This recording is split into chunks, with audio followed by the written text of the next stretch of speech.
It's really hot, but it's my Camp Half-Blood sweatshirt, so it's okay. But yeah, it's really hot right now, but it's snowing outside, but not really snow because it's like not snow at all. Like the sun is out and I think it's 70 degrees. It snowed like 5 days ago and I thought I wasn't gonna have school the next day, but then I ended up having school. So it wasn't safe for me to go to school because I was really sleep deprived. That's pretty much how bad it was. But anyways, I'm Lanny. I guess this is the 1-year anniversary booktube video, but I'm not really sure. I mean, I'm gonna call it a 1-year anniversary booktube video. So hello, I'm 15 years old and I'm currently a sophomore in high school. So I do have a right to be annoying because I'm a high school student. I'm going to be doing a lot of the questions from tags that I've been tagged in over the year. On to the questions! What kind of camera / equipment do you use? I use a Canon T5i and Sony Vegas on my laptop. A book that you've had on your shelf for a super long time but you haven't read it. In the Afterlife by Alexandra Bracken. A book or book series that you wouldn't have read if it wasn't recommended to you by someone. Pretty much this entire thing. Book that you thought you wouldn't like but you surprisingly liked. Truth Wish by Susan Dennard. Tell us about a book that you really loved when you were a child. First, I really loved Junie B. Jones, but then my mom said it was a really bad influence, so I ended up reading Amelia Bedelia. Which author do you wish that you had begun reading sooner? Brandon Sanderson. Oh my gosh, Miss Boyd. A book that totally did not need that cliffhanger. The Winter's Crime and The Wrath of the Dawn. This was totally unnecessary. Pick a book that had some pretty cringe-worthy romance moments. Pretty much all of the Fallen Kingdoms. It was constantly, I love them! He just died! Oh, I love this new person now! What?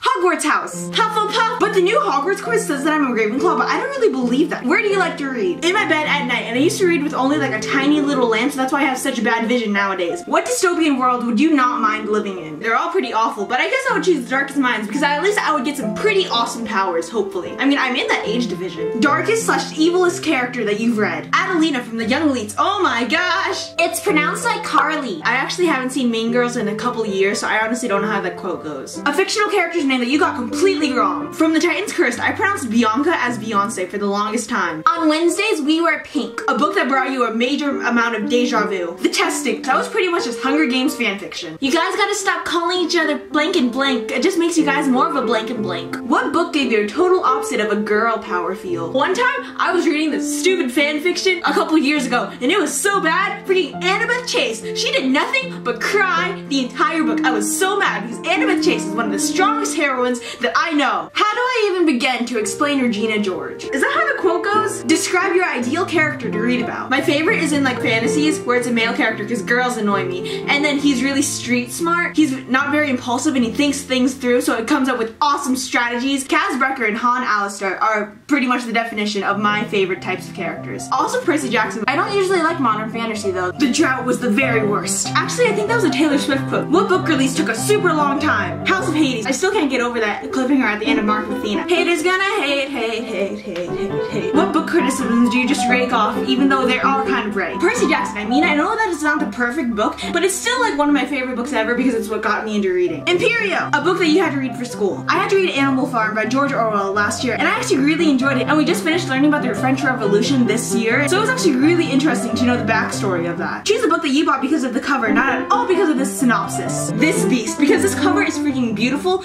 but I also have not read the 4th or 5th book in the series, but this is the last one, and I don't think I'm planning on reading the series anytime soon.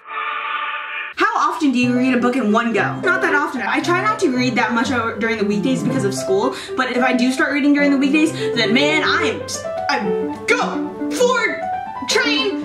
No one's stopping me. What makes a good video from a production standpoint? And a lot of people have a lot of different opinions, so this is just my personal one. And you don't have to follow all of these rules to be a good video. I don't like silence in video, so I don't like it when people like bring up a photo and have nothing behind that photo with no talking or no music. It's just really awkward for me. But what's worse than that though is when the music is actually louder than the person talking, or when this person is not talking loud enough so I can't hear them and they're just mumbling. I personally don't like super long videos. I'm very aware that I talk really fast. I like making short videos, and I don't like it when people ramble and they keep saying, let me think. Yeah, so I don't really know. I like it when people cut that part out. Good lighting is a really important factor. And also if you want, you can get a good camera. I mean, you don't have to because those stuff is pretty expensive, but those are the ones from what I've noticed people are naturally inclined to watch. And also I like it when people actually have spent time on their editing, but also what I mean by that is they've cut out the unnecessary parts and they know what parts to keep in, and that's probably something that you learn over time. So I'm not saying my editing is at its best, or my filming, or my location, or my lighting, or any of that, but those are just the things that at this moment I actually currently like. So that is my 1-year anniversary book tag thing, whatever you want to call it. So thank you so much for watching, and woo! 1-year birthday! Let's throw a party!